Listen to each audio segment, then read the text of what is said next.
Hopefully you fasten your seatbelts for the next 2 hours. Right. That's nonsense, Clint. I'm not buying it. I'm sorry. I don't care what you buy. That's just nonsense. My feeling. You're not just buying a racetrack. You're buying a piece of American racing history right there. I mean, that's huge. The history behind the track, just mind-boggling. You hear a lot of rumors in the rumor mill. I'll just keep tuning in to you guys to hear the truth when it comes down to it. So don't do that. I've already had one dose of tin hat syndrome today. I don't need a second one. Stuart Friesen said to Brett, he says, "Why don't you bring us to more places like this?" And Brett goes, "There isn't any other place like this." Race fans, it's time to throw it up on the cushion and get dirty. Coming to you live from the Finger Lakes and Southern Tier, it's time for Turn 5 Live. Now your hosts of Turn 5 Live, Steve Ovens, Clint Miller, and Brad Ovens.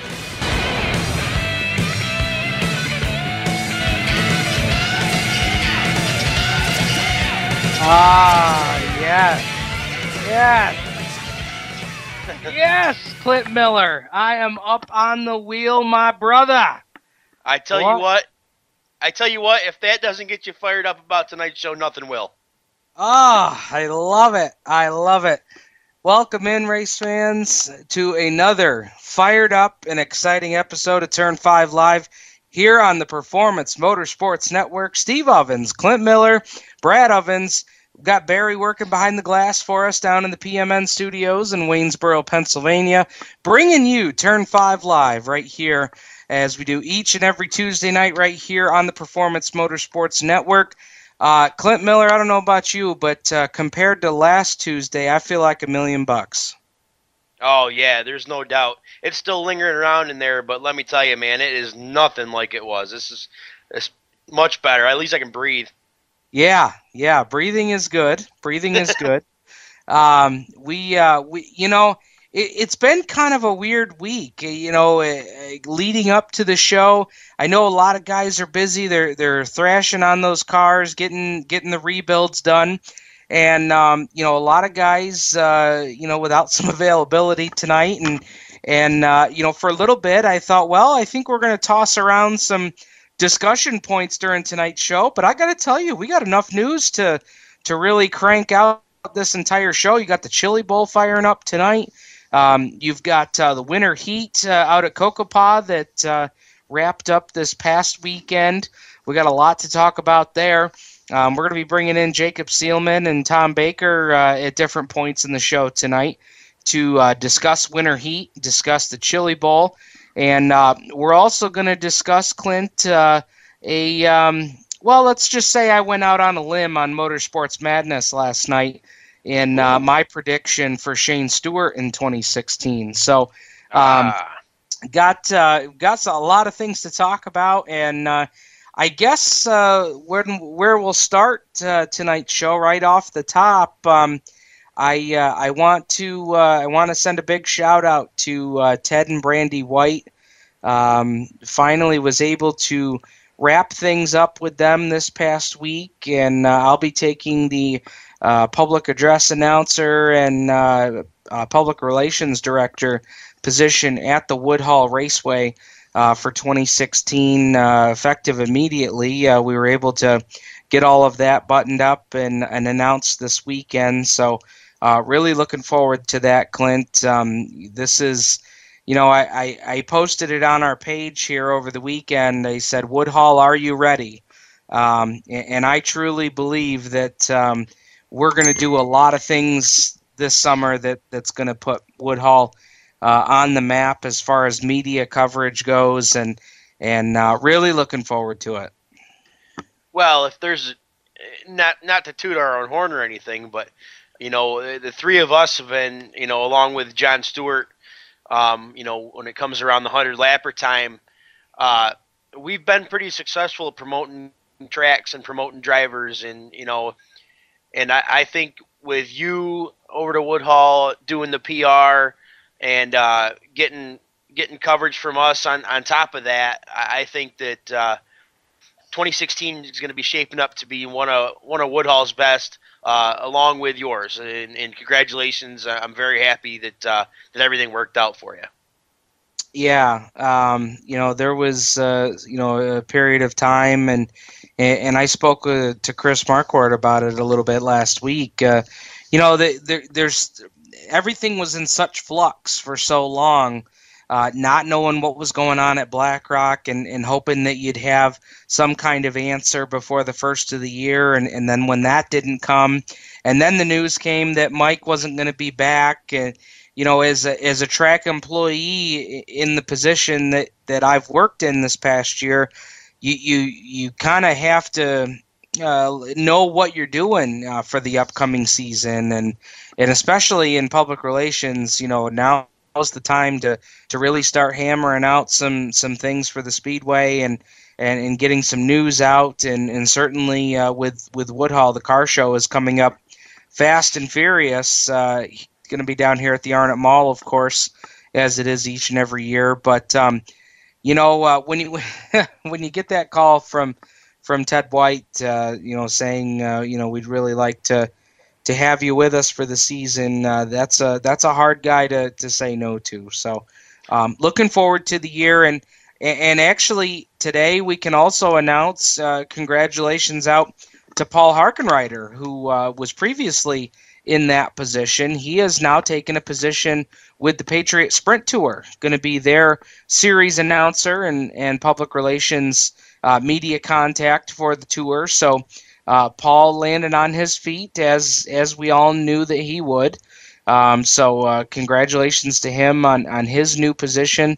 I sent a message over his way earlier today congratulating him, and Paul was a guy at Woodhull that, for us media folk, was very accessible, very willing to let us come in and do whatever we wanted to do as far as coverage, whether it was come get audio interviews, clearing space for us right in his booth, which he didn't have to do at all, but by him doing so really made our jobs a lot easier. And at the end of the day, we're all doing the same thing. We're all there working for the fans, working for the drivers, and I wish Paul the best. I know that that certainly won't be the last time that we see Paul at Woodhull. So, I think with that,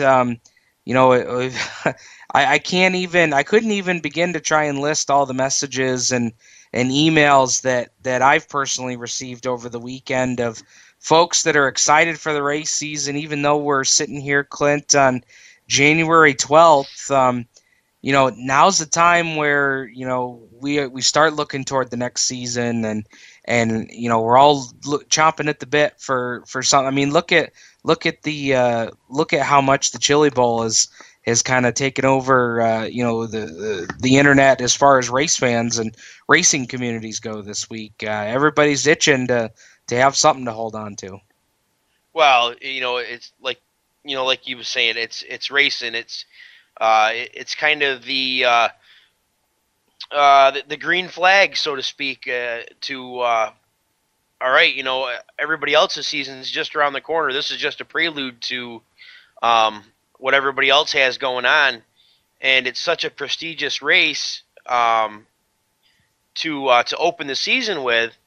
As the article that came out about Tony Stewart earlier, it showed how much he relishes his Chili Bowl victories.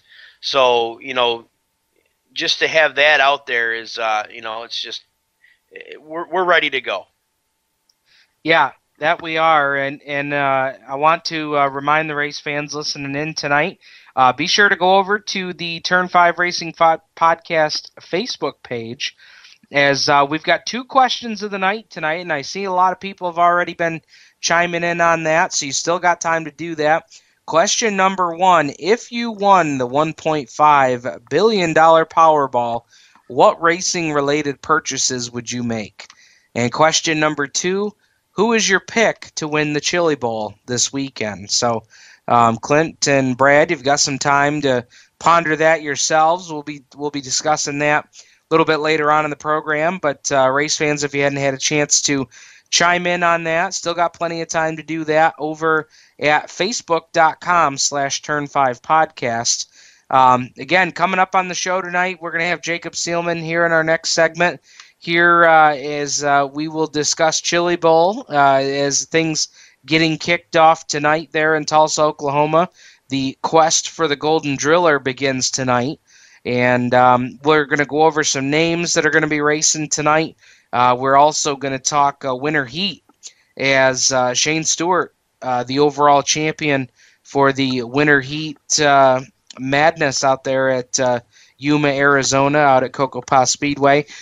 Clint, we've got Woodhull news to talk about tonight. We've got a little bit of Black Rock Speedway news. Nothing really concrete, but it seems like in the last couple days, Clint, there's been a lot of rumblings. Nothing in terms of names or situations necessarily, but starting to hear a lot of rumors flying around. We had a kind of some radio silence for a while about the future of the Speedway, but things seem to kind of be picking up a little bit. I don't really have any concrete update, as I said before, but it seems like, Clint, we always get a little bit of news after things start rumbling around and the rumors start flying. So we'll see here in the next couple of weeks or maybe even months what's going to happen there at Black Rock. And I know, race fans and drivers are waiting with bated breath there, but, this is just one of those things that you just got to wait it out and see what happens. And, I think some guys are kind of just sitting back patiently, gonna make their plans. I've talked to a few guys who have got 2 or 3 options kind of laid out, Clint. If this happens, we're gonna do this, and this. If that happens, we're only gonna do this and that. So, guys kind of coming up with their own plans, and for some guys, no matter what happens, doesn't change their plans at all. So, but we've got some folks in waiting that are going to be happy to come on board the show. Just had a good conversation today with Derek Pozziadlo, a modified driver from the PMN area. He's going to be coming on the show with us here in a couple of weeks. That was one thing he's kind of waiting for to see whether or not he'll be racing at Black Rock next year. So he's going to be coming on talking to us about his 2015 season here in the next couple of episodes, and talk to us a little bit about their preparations for 2016. So I think that's about it to kind of open things up here, Clint. Anything that's kind of hit your radar the last couple of days? No, I was kind of, as you were talking, I was kind of curious as to what the rumblings were that you heard. I've told you my feelings. I had a little heartfelt message to you guys there the other day, and you know where I stand, and we'll get back to that in a few minutes. Yeah. I really don't have a lot of details. I've heard, I don't know, 4 or 5 different rumors today. None of which are more proving than the other, but it just seems like maybe we're getting closer to hearing something, because all of a sudden somebody has really got the pot stirred up pretty good. So, like I said, I don't have any details tonight. I've reached out to a few, sources that I have, but nothing concrete yet. We'll have to wait and see what happens there. But coming up next with Jacob Seelman, we're going to talk Chili Bowl and Winter Heat right here on Turn 5 Live on the Performance Motorsports Network, the voice of motorsports. For 17 years, Stock Car Steel has been a leading materials supplier to the racing industry. Now they're also an official motorsports content partner of Race Chaser Online. The biggest names in NASCAR trust Stock Car Steel for all their raw materials, such as carbon steel, chrome moly, DOM, aluminum, plastics, and much, much more. You can't build a race car without the basic materials, and Stock Car Steel is the place to get them. Don't forget to also visit Stock Car Steel's sister company, SRI Supplies, for racing racing and industry. SRI is your #1 source for all your shop supply needs. Nuts, bolts, rivets, tapes, adhesives, cutting tools, chemicals, body shop supplies, paint shop supplies, lubricants, and more. A well-stocked race shop is a winning race shop, and the road to winning begins with 3 letters, SRI. For more information, visit stockcarsteel.com and SRI-supplies.com. You can also find them on Facebook at Stock Car Steel and Aluminum, or call either company toll-free at 1-888-752-7272. Creekside Entertainment is the official DJ, photo booth, and uplighting company of Turn 5 Live and the Performance Motorsports Network. Stuart Ovens and his staff at Creekside Entertainment are professional and experienced with events of any type. Creekside Entertainment specializes in wedding packages that are affordable and fun, and they are ready to serve you with the most up-to-date music and karaoke selection. If you can sing it in the shower, you can come out and sing it with Creekside Entertainment. And don't forget about the Creekside Entertainment photo booth and uplighting service that will transform your wedding or party into an event the family will be talking about for years. Trust the entertainment company that racers trust. Call Stu at area code 315-481-9700 or visit them online at creeksideentertainmentdj.com. You can also find them on Facebook and Twitter. Creekside Entertainment, division sponsor of the Black Rock Bandits in 2015. We're growing like crazy and need account reps who know their way around agencies, the internet, and social media. Got connections? Or do you know how to get to the decision makers? Are you fearless? We need you. Internet radio, or as we call it, wireless mobile radio, is rapidly becoming the place to be with almost limitless income potential. So contact us to get involved with the fastest growing professionally produced group of internet radio stations in the world. Your imagination is the only limit here. Call 717-749-0444. That's 717-749-0444. Or you can email us at scorpionradiogroup@gmail.com. You want to ask for Sue. Hi, race fans. This is Matt Shepard, and you're listening to Turn 5 Live on PMN. Welcome back, race fans, to Turn 5 Live here on the Performance Motorsports Network. Stephen and Brad Ovens, Clint Miller joining you on the program tonight, and joining us now on the Race Chaser Online Skype chat, Jacob Seelman coming in, and we're getting ready to talk about a little event out in Tulsa, Oklahoma there, Jacob. The Chili Bowl brings up on our radar this week.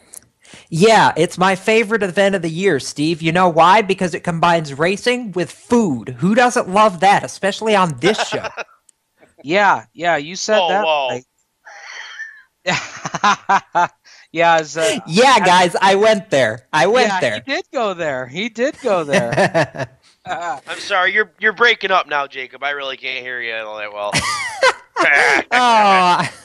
I guess I'll have to be forgiven by Clint later, Steve. Getting back to the point, though, Midgets on Dirt in the Tulsa Expo Center. We start qualifying night, actually, about 20 minutes ago, and this is the biggest indoor open wheel event of the year anywhere in the country, Steve. There's nowhere else, no series, no nothing, where you're going to find 344 cars show up for 24 spots in an A main on Saturday night. It just doesn't happen, and that's what makes this event so special. Not even to win, but just to start. I mean, there's only 56 drivers of the 344 entries that can say they've started a Chili Bowl Saturday night A main, and even fewer that can say that they've actually won one of the prior 29 runnings. Tonight is really special. We've got the VacuWorks International Race of Champions for the past driver and owners champions at the Chili Bowl. We've got Tuesday night qualifying, which, Steve, we can talk about some of the drivers involved in that here in just a second. But the VIROC is really one of the highlight events of the week for me.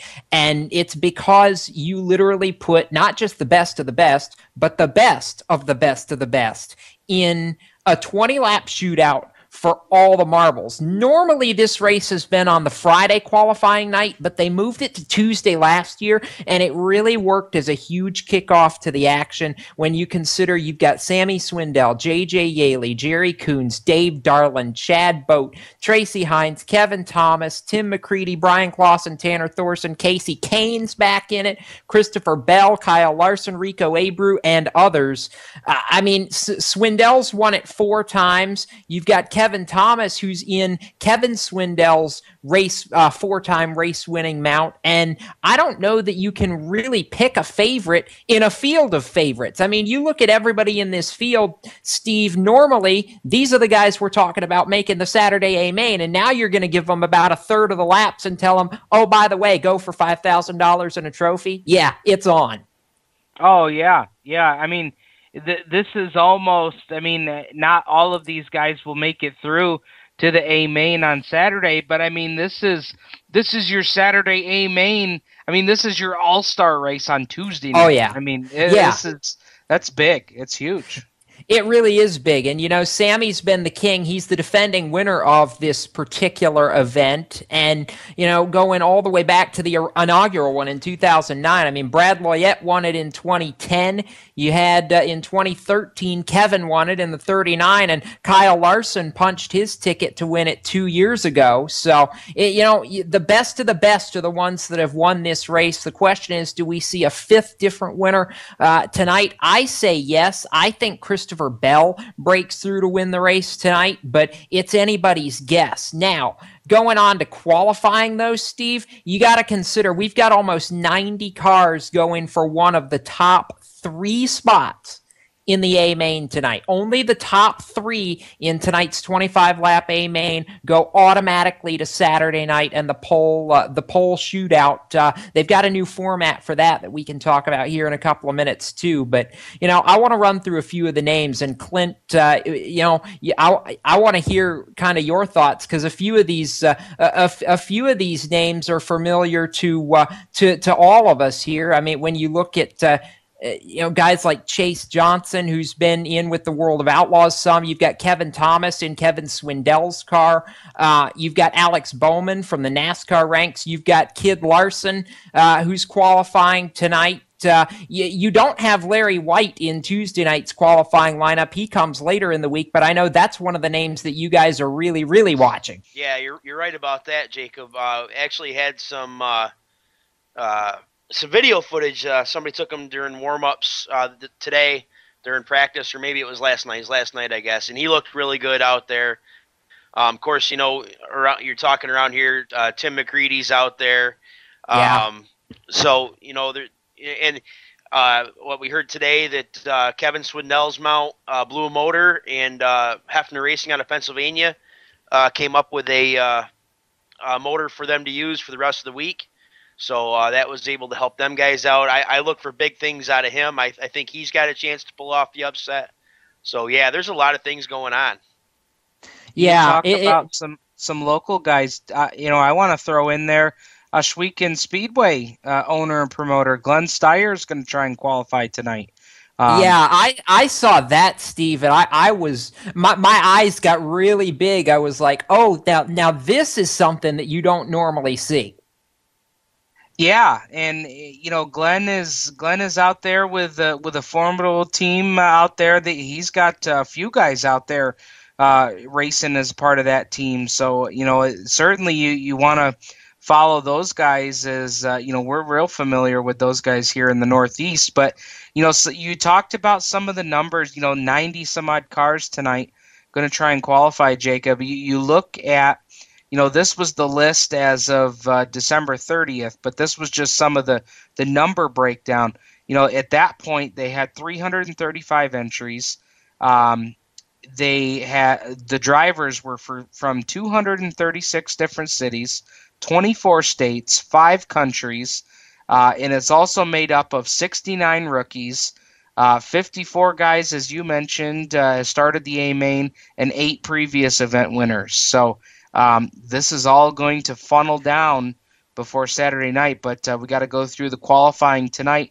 Looking at some of the names tonight, Jacob, I saw some names that we've not only heard here on Turn 5, but on some of the other Performance Motorsports Network shows before as well. I mean, I see names like Mason Ziegler.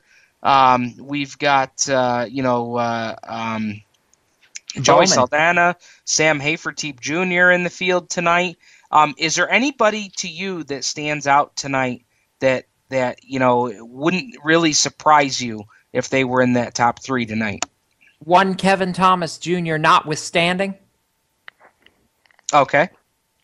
I think that's the obvious that's the obvious go-to pick right there in the Swindell car. I think Kevin Thomas ends up in my top 3 when you stop and consider that he's got a Hefner motor in his car, and obviously with who is it on the Outlaws Trail? Tim Schaefer, Steve, that normally runs that car with a wing on it. I believe you're right on that. Yep. It's either Schaefer or Hodnett, one of the two. One of the two, yeah.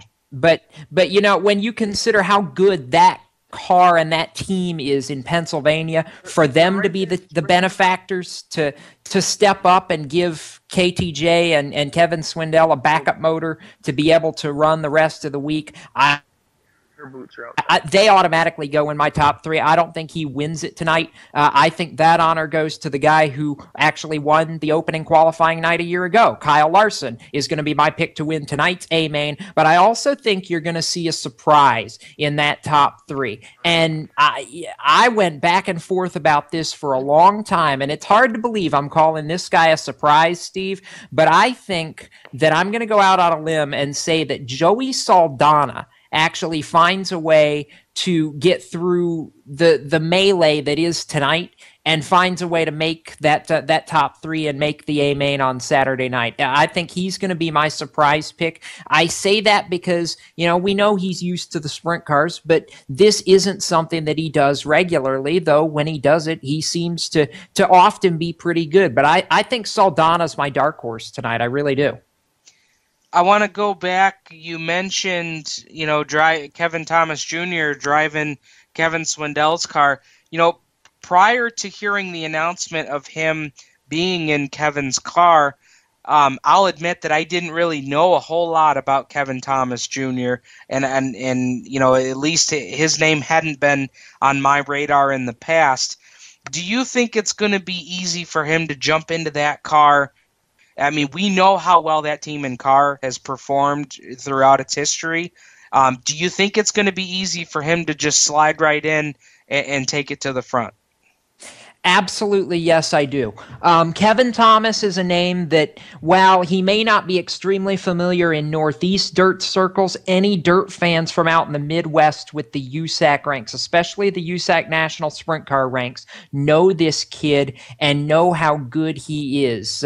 He's 20. He'll be 25 years old this year. So honestly, by the new standard of young gun in the sport, he's getting up there a little bit. But he lives in Indiana. He's originally from Alabama, as interesting as that may sound, Steve, but he's been very, very good in the USAC National Sprint Car ranks over the last couple of years.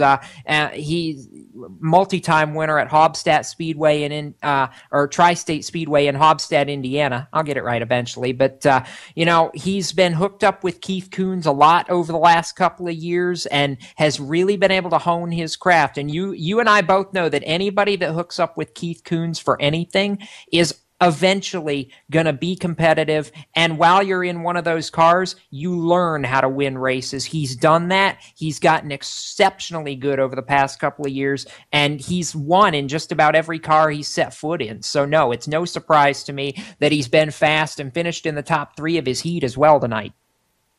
Well, you talk about heat finishes. We're going to go over what results we've got coming in so far. We'll do that next here on Turn 5 Live on the Performance Motorsports Network, the voice of motorsports. Max Dairy Bar is a proud supporter of Turn 5 Live and the Performance Motorsports Network. Opened in 1974, Max Dairy Bar has been a Penn Yan, Cayuga Lake, and Yates County staple, serving the best Hershey's hard ice cream. They also have soft serve ice cream, their weekly yogurt special, sorbet flavors, gluten-free options, frozen Greek yogurt, and non-dairy lemon ice. Don't forget about their tricky 18-hole putt-putt course that will test your skill to see if you have what it takes to be a champion. Max Dairy Bar and Mini Golf, located on State Route 14A, just south of the village of Penn Yan, right on the way to Black Rock Speedway on Friday nights. Visit them online at www.maxdairybar.com or Max Dairy Bar on Facebook and Twitter. Stop by Max Dairy Bar and tell them Turn 5 Live sent you. Creekside Entertainment is the official DJ, photo booth, and uplighting company of Turn 5 Live and the Performance Motorsports Network. Stuart Ovens and his staff at Creekside Entertainment are professional and experienced with events of any type. Creekside Entertainment specializes in wedding packages that are affordable and fun, and they are ready to serve you with the most up-to-date music and karaoke selection. If you can sing it in the shower, you can come out and sing it with Creekside Entertainment. And don't forget about the Creekside Entertainment photo booth and uplighting service that will transform your wedding or party into an event the family will be talking about for years. Trust the entertainment company that racers trust. Call Stu at area code 315-481-9700 or visit them online at creeksideentertainmentdj.com. You can also find them on Facebook and Twitter. Creekside Entertainment, division sponsor of the Black Rock Bandits in 2015. We're growing like crazy and need account reps who know their way around agencies, the internet, and social media. Got connections? Or do you know how to get to the decision makers? Are you fearless? We need you. Internet radio, or as we call it, wireless mobile radio, is rapidly becoming the place to be with almost limitless income potential. So contact us to get involved with the fastest growing professionally produced group of internet radio stations in the world. Your imagination is the only limit here. Call 717-749-0444. That's 717-749-0444. Or you can email us at scorpionradiogroup@gmail.com. You want to ask for Sue. Hi, race fans. This is Shane Tenase, founder of the Go Nuclear Late Model Series, and you're listening to Turn 5 Live on PMN. The sweet, silky, smooth voice of Shane Tenase bringing us back from commercial break here on Turn 5 Live on the Performance Motorsports Network. Talking Chili Bowl, we'll get to winter heat out at Kokopah here in just a second, but we were talking about some Northeast folks following along with Glenn Stiers. Well, folks, he's seen the dirt and he's seen the roof, and then he saw the dirt again. Glenn Stiers up and over in turn 3 during Budweiser heat number 1. Glenn is A-OK after that, and I'll tell you, Jacob, Glenn is an all-out checkers or wreckers kind of guy. So I'm sure his folks are going to be busy the rest of the week here getting that piece back together. But we're looking over some of the results here, and anything that's standing out to you right now, Jacob? Mason Ziegler being surprisingly unimpressive stands out to me. I would have expected him to do a lot better than 5th in his heat. But then again, normally I say it takes track position in these heat races because they're not very long. You talk about 8 laps, it's not a lot of time to do something. But of course, when I say you need track position to be good in your heat, then you get Budweiser heat number 1 where Zach Daum goes from 5th to 1st.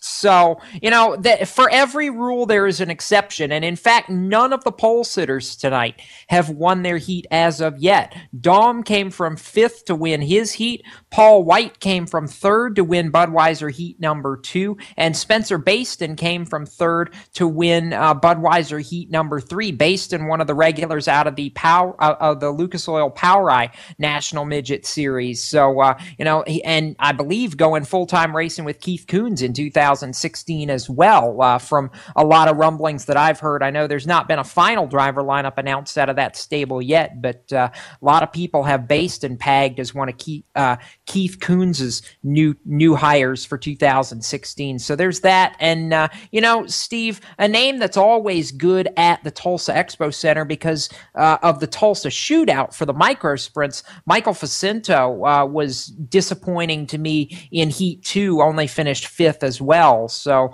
there's some of the big names you'll see struggle, and I think you'll see some surprises do well. I'm eyeing Bud Heat number 4 with Danny Smith, a National Sprint Car Hall of Famer, on the pole of that one. So you've got that. Chase Briscoe, who I think is a good shot to win the race, driving for Cole Custer. He's on the pole for Heat 5 with Brad Loyette, Chet Gerke, some of the big names in that one. You've got Joey Saldana, who we talked about earlier, 3rd, lining up for Heat 6. You've got Matt Westphal, former Eldora Speedway track champ, in Heat 7. Tony Bruce in Heat 8, starting 3rd.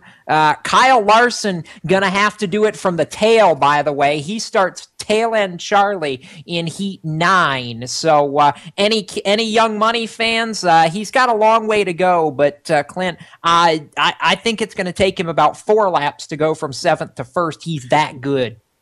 He is that good, and he'll be able to use the high side pretty much like nobody else. He's just got a feel for it. Much. And a lot of those guys, if you've watched it, time and time again, you'll see a lot of those guys are bottom feeders. It's kind of, if you can't pass on the bottom, then you're not going to go backwards.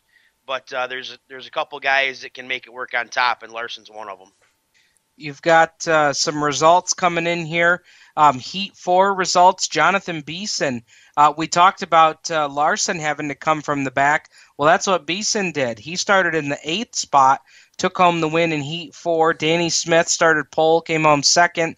R.J. Johnson, 7th to 3rd there in Heat 4.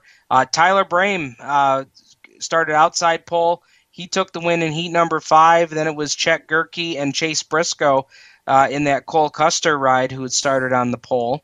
So and that really that surprises me, though, Steve. I expected with a pole start that Briscoe would run away and hide in Heat 5, and to see him fall back even to 3rd, that really surprises me. And from a passing point standpoint, that's going to bury Chase pretty deep, I think, in either the B or the C main tonight if he wants to be able to fight his way through and make the A. That's a team now that they really needed to rely on that track position and to go out and win this heat, and now that they've fallen back and probably buried themselves pretty good in the passing points later on in the night tonight, they've got a lot of work to do. Yep. Moving on to Heat 6, Dustin Morgan started on the pole in Heat 6. He took home the win. Kevin Thomas Jr. in that Kevin Swindell ride, he started 4th, came home 2nd. So that should bode pretty well for him. Yes. Yep, in the passing points. And Joey Saldana started 3rd, finished 3rd. So we'll see where that puts him in the rundown. Heat 7 results also in. Matt Westphal started outside pole. He got the win. So he maxed out whatever he could in the passing points department. Chris Andrews started on the pole. He finished 2nd. And Austin Archdale started 4th and finished 3rd. Heat number 8, guys, got finishes in now for that. Just came across the wire. Chad Boseplug. Baseflug. I as soon as you hesitated, I knew who won that race. Yeah, I was like, oh boy. Chad Baseflug is one of the hot shoes, again, in the USAC non-winged 410 ranks, and one who is going to be with a new team in 2016, but who's it always seems like he has bad luck at the Chili Bowl. I think this is the first time where he's really been in great position going into a qualifying night. That should bode well for him in the qualifiers. So, I like to see that, and he's another one that I think if I had to put on my list of dark horse picks to run towards the top 3 tonight, there's another one to add to the list. Alex Bright, 5th to 2nd in Heat number 8. Tony Bruce Jr. started 3rd, finished 3rd. Heat number 9 results are in. Dylan Welch started pole. He finished 1st. Kyle Larson started 7th, finished 2nd. 7th to 2nd. Yep. So that's huge for passing points. Yeah, I'm about ready to put Larson on the pole of one of the 4 qualifiers tonight. I'm fairly convinced that 71K is right to the front to stay. Now, he did his job. Yeah. Yep, you bet. Sam Haferteef Jr. 4th to 3rd in heat race number 9. So that's the results that we have in so far from the Chili Bowl. Jacob, let's turn our attention now to another big dirt race that wrapped up this past weekend.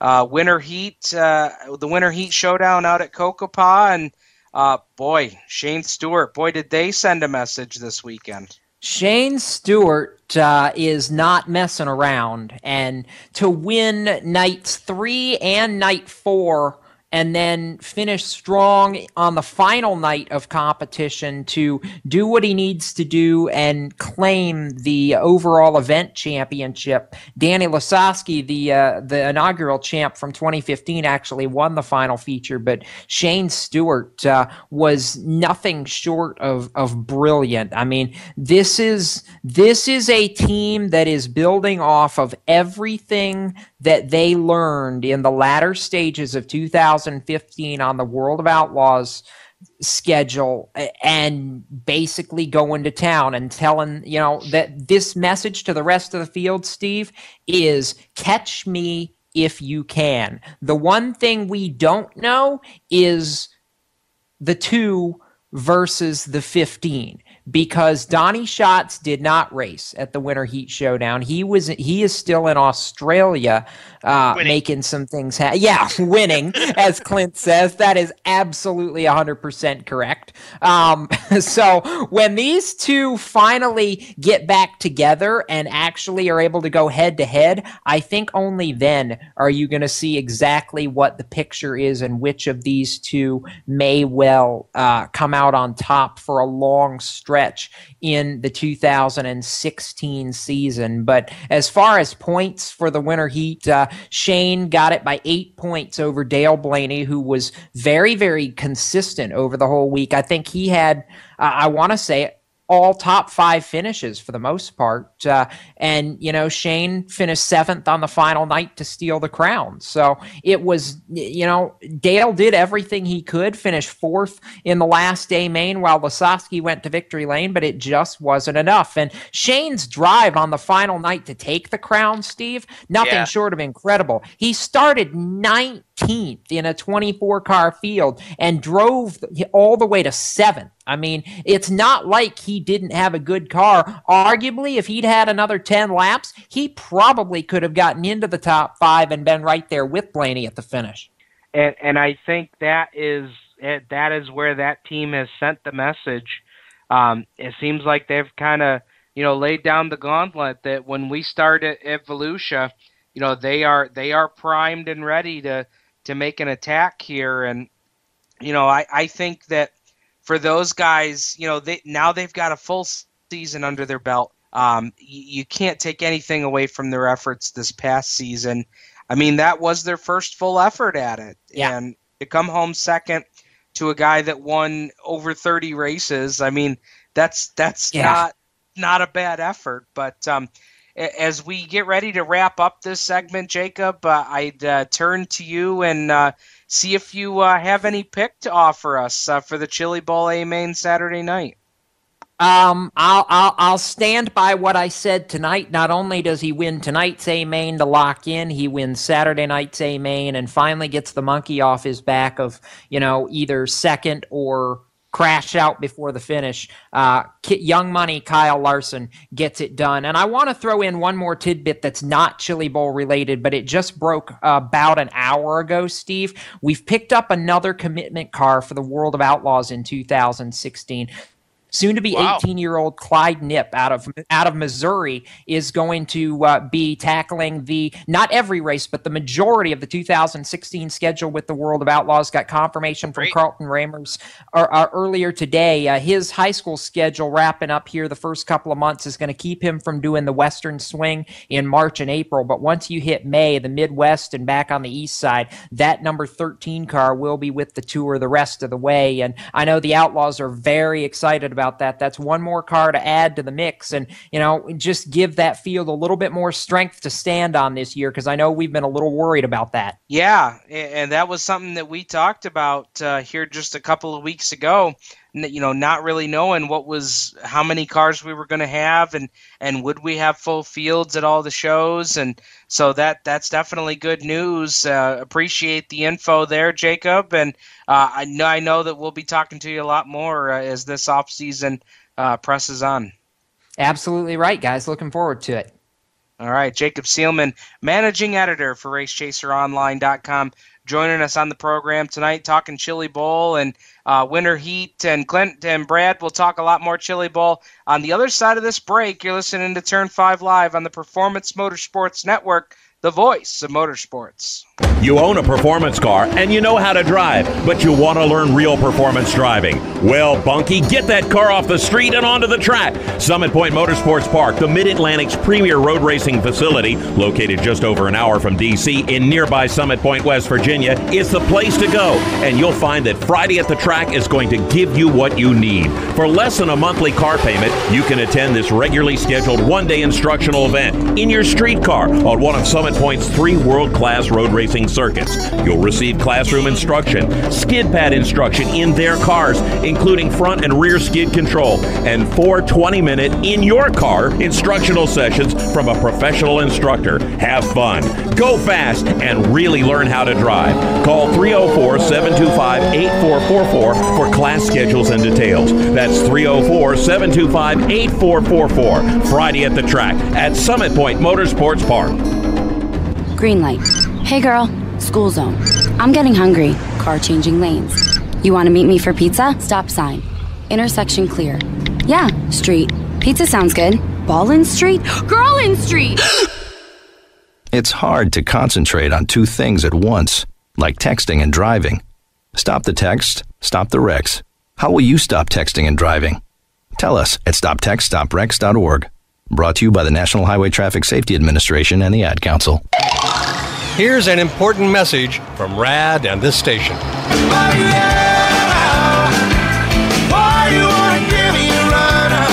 Hi, this is Bob Sheehan from Blues Traveler for RAD, recording artists against drunk driving. I like to party just as much as the next guy, maybe even more. But the one thing I won't do after I've had a few is get in the car and drive. Don't blow it. Always choose a designated driver. Remember, music lives, and so should you. Motorsports sales professionals. Performance Motorsports is looking to build a team of experienced media sales professionals to represent our programming to the industry's top companies, magazines, and racing series. If you have motorsports sales or marketing experience, know how to work with agencies, understand social media, and are incredibly creative when it comes to working with clients and promotions, then we want to hear from you. Top performers are richly rewarded. Your imagination is the only limit here. Call 717-749-0444. That's 717-749-0444, or email us at scorpionradiogroup@gmail.com. You want to ask for Sue. Hi, race fans. This is Otto Sitterly, driver of the Nicotra Racing number 7, and you're listening to Turn 5 Live on PMN. There's a guy that knows how to get around the racetrack the right way. Otto Sitterly joining us, bringing us back from commercial break there. And guys, we've I'll tell you what, if you haven't done so already, you want to go over and follow the Chili Bowl Nationals on Twitter. It's at CB Nationals, CB for Chili Bowl, at CB Nationals. A lot of great updates, and I'm just taking a look at a video that somebody has posted that the Chili Bowl Nationals retweeted, and this is the flip count now up to 5. Aaron Dromgoole, high and very hard on the front stretch. Guys, he is as high as the top of the catch fence. One of those situations where the car just had the right momentum going in the right direction, and that car went up in the air and did a little somersault, and he is as high as the top of the catch fence. So hard shot there for Aaron. Flip count is up to 5, and driver is A-OK there. We brought Jacob back on. I know we said we were parting ways, but Jacob, I wanted to bring you back in here because we're going to get ready to talk schedules, and a big schedule got dropped here on January 9th on Saturday. Race of Champions Dirt Modified Series schedule was released. We've got a total of 10 races here. And, I got to tell you, for Joe Skotnicki's first go-around here with the Race of Champions under his direction, pretty good schedule here. A lot of diverse tracks on the schedule. Yeah, this is a very, very, very big deal for 2016. I think definitely highlighted by the Race of Champions New Yorker 200 there at Utica, Rome for 2016. That's a big event of the 10. When you talk about Selinsgrove, the Icebreaker, and then the Southern Tier opener at 5 Mile Point in April, we're going to Canandaigua. I think that's the biggest. That was what stuck out to me, Steve, on this schedule. We're going to Canandaigua, and for the ROC Dirt Tour, this is a big deal because not only is it a new track, it's really kind of a change of pace for everybody at Canandaigua, because I don't know that this is a race that anybody expected to be on their track calendar for 2016. Yeah, and Clint, I'll turn to you. I mean, we venture out to Canandaigua quite a bit in our racing travels, and to hear that Canandaigua's got a Race of Champions dirt modified, we had kind of broke that news a little while ago because we found out about the Cabin Fever event, but now we've got the official schedule and nothing has changed. The date is still on the calendar. I don't know. I mean, what can you say? I mean, the Race of Champions coming to Canandaigua. Yeah, I think it's great. Now, do you know, Steve, is this going to be run in conjunction with the modifieds, or is it just is it going to be a point show for the modifieds plus the ROC modifieds? To my knowledge, this is a and of course we don't have the official Canandaigua schedule yet, so we probably will need to wait and hold to find that out. What I do know is that it's an ROC modified show, and it's also the Grit Series Cabin Fever show. Now, right. Yep. if that's tied in with the regular modified show, I wouldn't be surprised, because there isn't anything that anybody will have to do different. The ROC Tour is now on Hoosier tires, so there's nothing that they will have to change to race at Canandaigua with their regular field. So, it very well could be. I see that it is a 53-lap event. So, extra distance, a series race, we'll see. And I'll tell you, if it is mixed in with the regular Canandaigua field, and even if it isn't, that you're going to get your regular guys to come out for that show. When you pair up all the guys that follow the ROC Tour with the regular Canandaigua field, and I would say that this will even be, I would have to say this is going to be the opening event of the season for Canandaigua, which, guys, will be the opening event at Canandaigua for Matt Shepard and his newly formed team. This could be a hellacious battle. Well, see, that's what I was getting at. That if it's not, it's not with the regular Canandaigua modifieds, then you get the regular guys that follow the tour, plus, these guys are going to come out and test and tune, if nothing else. You're looking maybe at 40, 45 cars on opening night.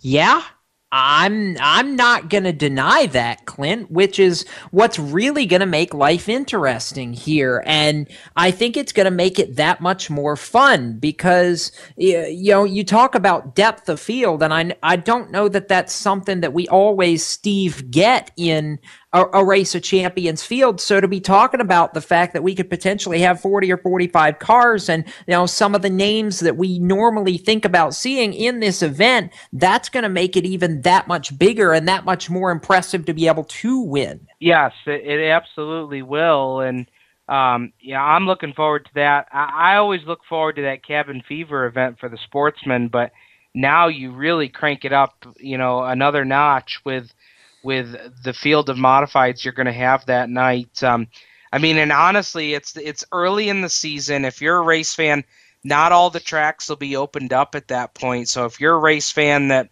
your home track isn't opened up yet, I'll tell you, that's an event you're going to want to circle on your calendar. That is just going to be a great show. And another great show that just got recently announced this past weekend, Jacob, we're going to see the Short Track Super Series paired up with the Race of Champions Modified Tour at Rolling Wheels. What? Yeah. That that was the word that I used, though with a few more words laced in that aren't fit for publication on the air. I was legitimately stunned at this announcement, Steve, and I'll tell you why. You talk about Rolling Wheels as being one of the most heralded dirt motorsports Hoosier entrenched racetracks. And you know, I don't know if we're seeing the beginning of the meltdown of what I've come to know it as the tire wars in New York State and in dirt modified racing over the past couple of years. But to see the way this is coming together with Hoosier and AR trying to find some common ground in with American Racer, it's like, again, I'll reiterate what you said. What? Now. And this is what I don't know, it just hit me. It was like an epiphany. But you've got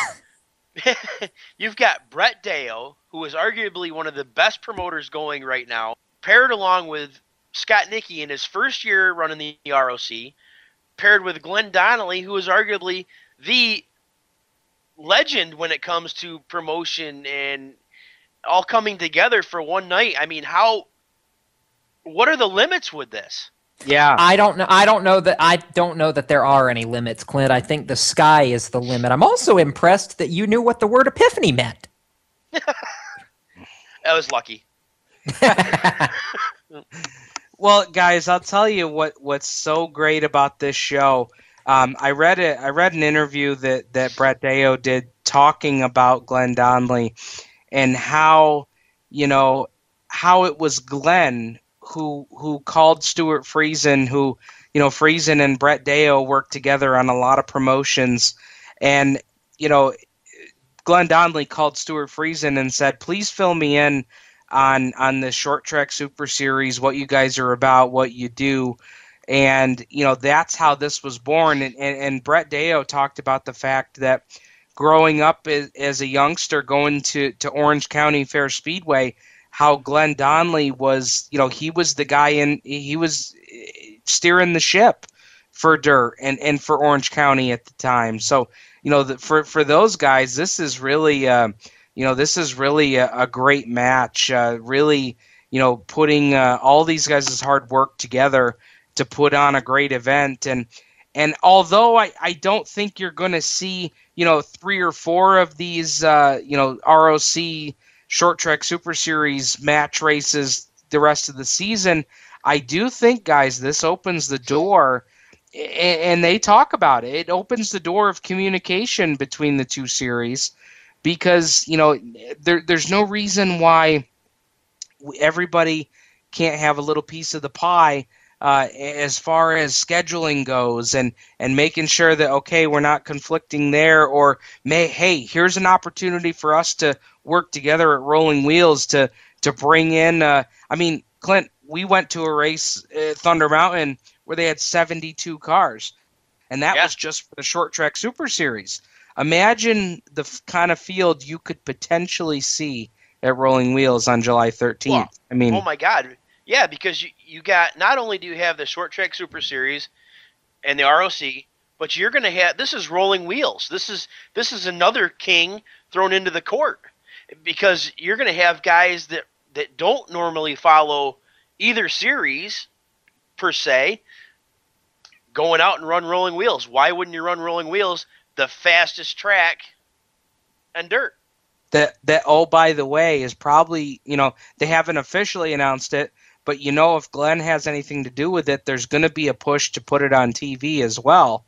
That's a no-brainer, Yeah, hello Mav TV. Let's get another dirt. Let's get another dirt race on TV. Can't get enough exposure of it. Absolutely. Jacob, any lasting thoughts on that schedule and this race at Rolling Wheels? I don't know that I can say anything else that hasn't already been said. I mean, Deo in the release called it a blockbuster event, and I think that's exactly what this is setting up to be. That really is why I'm so excited about it. I hope this is the first event in what's going to be a long-standing tradition for years to come, because this has the makings of a fantastic show, not just for the fans but the competitors as well. And that's what this division needs more than anything right now, because that's what it was founded on, Steve. These big blocks were founded on fantastic racing and close showings, and I think this has the makings to be just that. I couldn't agree more. Again, appreciate your time tonight, Jacob. We had a lot of fun, and we'll catch up with you again next week. Sounds good. All right. Jacob Seelman again joining us tonight on the Race Chaser Online Skype chat, and we've got a lot more coming up, guys. We're going to talk Black Rock, Woodhull, and Canandaigua news coming up next here on Turn 5 Live on the Performance Motorsports Network, the voice of motorsports. Every 30 minutes, another innocent person is killed due to a drunk driver. My best friend, my brother, my poor grandchild, My sister. my father, my husband, my mom, my mommy. I've been afraid of changing, 'cause I've built my life around you. Stop these tragedies before they happen. Don't drink and drive. Do you love the sound of high revving motors and the smell of burning rubber? Do you want to get your car sideways right at the ragged edge of control? If you've always wanted to try drifting or learn to improve your drifting skills, Summit Point Motorsports Park, the Mid-Atlantic's premier motorsports facility, has the expert instructors and the specialized track to teach you how to drift and the skills necessary to drift competitively. From skid pad to open sessions, Summit Point Motorsports Park has the safe and open environment that allows drifters of all skill levels, new to intermediate, to get sideways and smoking. With a focus on safety and the skill set necessary to drift competitively, Summit Point Motorsports Park's Drift Nirvana is just the thing for you. Call for your reservation today, 304-725-8444. Or for more information, go online, summitpoint-raceway.com, or you can email them at office@bsrinc.com. Drift Nirvana, getting you sideways the right way. If you own a gun, you have a full-time responsibility. When you aren't using it, be sure it can't get into the hands of curious children, troubled teenagers, a thief, or anyone else who might misuse it. Your family, friends, and neighbors are all counting on you. Remember, always, lock it up. For more information on firearm storage safety, visit ncpc.org. This message brought to you by the National Crime Prevention Council, the Bureau of Justice Assistance, and the Ad Council. Creekside Entertainment is the official DJ, photo booth, and uplighting company of Turn 5 Live and the Performance Motorsports Network. Stuart Ovens and his staff at Creekside Entertainment are professional and experienced with events of any type. Creekside Entertainment specializes in wedding packages that are affordable and fun, and they are ready to serve you with the most up-to-date music and karaoke selection. If you can sing it in the shower, you can come out and sing it with Creekside Entertainment. And don't forget about the Creekside Entertainment photo booth and uplighting service that will transform your wedding or party into an event the family will be talking about for years. Trust the entertainment company that racers trust. Call Stu at area code 315-481-9700 or visit them online at creeksideentertainmentdj.com. You can also find them on Facebook and Twitter. Creekside Entertainment, division sponsor of the Black Rock Bandits in 2015. Hi, race fans. This is Chuck Hebing, and you're listening to Turn 5 Live on PMN. The Cobra bringing us back from commercial break here on Turn 5 Live on the Performance Motorsports Network. Steve Ovens, Brad Ovens, Clint Miller, all joining you here tonight on the show. Steve, go for it, dude. Breaking news. Tony Stewart is on the track at the Chili Bowl. All right. He's driving a tractor, doing track prep, but come on, it's news, all right? I love it. Alex Bowman wins Heat 11, going from 4th to 1st. Matt Sherrill is going to join Kyle Larson probably on the front row of the A main, going from 7th to 2nd. and Trey Markham goes from 6th to 3rd in Heat 11 there at the last heat on the track of the Chili Bowl. Very good. Very good. Clint Miller giving us some results there from the Chili Bowl. We're talking Chili Bowl, guys, and I wanted to get to this before any longer. We've got our questions of the night tonight, and one of which was Chili Bowl related. If the first one, though, was if you won the Powerball lottery drawing on Wednesday night, what racing-related purchases would you make? The other one being who's your pick to win the Chili Bowl. So let's take a look through some of our answers over on the Facebook page tonight. Steven says, not sure on number 1, but going to pick Rico Abreu for the Chili Bowl. Let's see. Michael writes in that he'd front the money for a $100,000 to win, $5,000 to start dirt modified race, and he'd hire Brett Deo to run it. I kind of like that. Yeah, that's a great idea. I like that. I like that a lot. And his pick for the Chili Bowl is T-Mac. Mr. Smooth chiming in with us this week. He says he's going to build a revamped Moody Mile where no one could touch it, help put some pep in the step of Donnelly's operation over at CNYRP. And, of course, buy a big block and a World of Outlaw late model team. So there's some pretty good plans there for $1.5 billion. And then his pick for the Chili Bowl, he's got 20 on Larson if anyone wants to bet. So I'm going to go out tonight, guys, and hopefully Mr. Smooth's listening. But Mark Manutlo, you're on. $20. I say $20. I'll take the field. You can have Kyle Larson. I'll take the field. So there you go. Mr. Smooth, you're in trouble, buddy. You heard it right here on Turn 5 Live. The $20 bet is on. Lance writes into us, I'd build a dirt half-mile banked Bristol. Oh, okay. I like it. Mm-hmm. Some steep banks there on the dirt. And his Chili Bowl pick, gotta go Paul's to the wall, Paul McMahon. So pretty good pick there. Bill writes in, he's going to fund Matt Shepard's race team because he is the man. I don't think too many guys would disagree on that one. No, I and agree. His Chili Bowl pick, Larry White. So going with the hometown guy here for us up here in the Northeast. Michael writes in, he's going to sponsor the doctor. He's going to put his name on the side of the 27J. He's also, here you go, Clint. He's going to buy a vintage coupe Kneisel mod and have it redone to be street legal. So there you go. All right. Yeah, there you go. Rob writes in, I'd quit my job, go all out, hire a local driver, and have a blast. Hell, maybe we'd have 2 teams. There you go. Don't put Rico and Sammy together. Whatever you do. I saw that. Rico or Sammy? I don't know. Here was a good one. Thomas writes in, what's he going to do with the Powerball? Anything I want. Okay. And then winner for the Chili Bowl? Question mark. So there you go. We'll give him Larson with Mr. Smooth. How's that sound? Well, I think that he just likes to listen to us, so he doesn't really care about the Chili Bowl. That's all right. As long as he likes to listen in, we'll take it. Let's see. Brian writes in, a faithful listener of the show.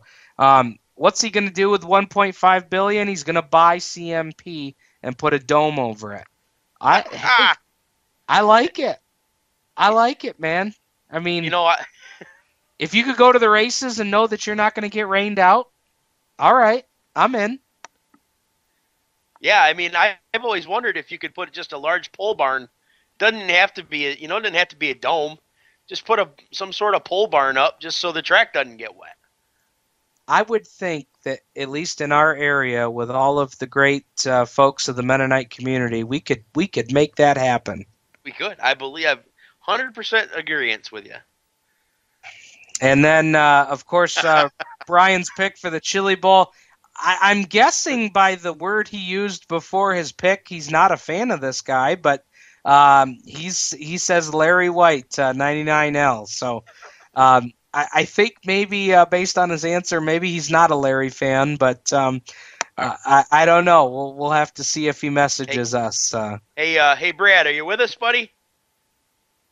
Yeah, what's up? What are you gonna do with 1.5 billion?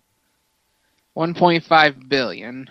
I saw an article on Facebook earlier today from a guy named Mark Cuban, who's a pretty smart guy when it comes to money and handling his investments. And I think I might invest a little in either in some sort of track or a series, or maybe get behind a driver. But I think I would tuck most of it away and just be able to live the way and do what I want to do. I can't say as I go out and make any huge purchases right offhand, but then again, if I've got it in the bank and if I want it, I'll get it. There you go. Now, who's your pick for the Chili Bowl? Pick for the Chili Bowl. I honestly think from watching years past and knowing how the race goes at the Chili Bowl, you're going to have to start at least in the front 3 rows come Saturday. So with Kyle Larson making the move he did, I'm, not to jump on the young money bandwagon, but Kyle Larson making the moves he did to go from 7th to 2nd, I mean, that's got to put him right there up in the front of the field. So I'm going to have to go with Kyle Larson at this point. How about you, Clint? Well, let's see, 1.5 billion. I would not purchase a race team. I would dump quite a bit of money into the Shark Racing Group just because I could. They were kind enough to be one of the first guys on the show, and we've kind of had them on the show and always followed them, as everybody knows. That's a nice segue. Yeah, and I would dump a bunch of money into those guys. I'd dump a bunch of money into T-Mac for the World of Outlaw Late Model Tour. Buy a big house surrounded by a 10-foot fence out in the middle of nowhere. And my pick for the Chili Bowl, I believe I am going to go with part of the field, and I'm going to go with Christopher Bell.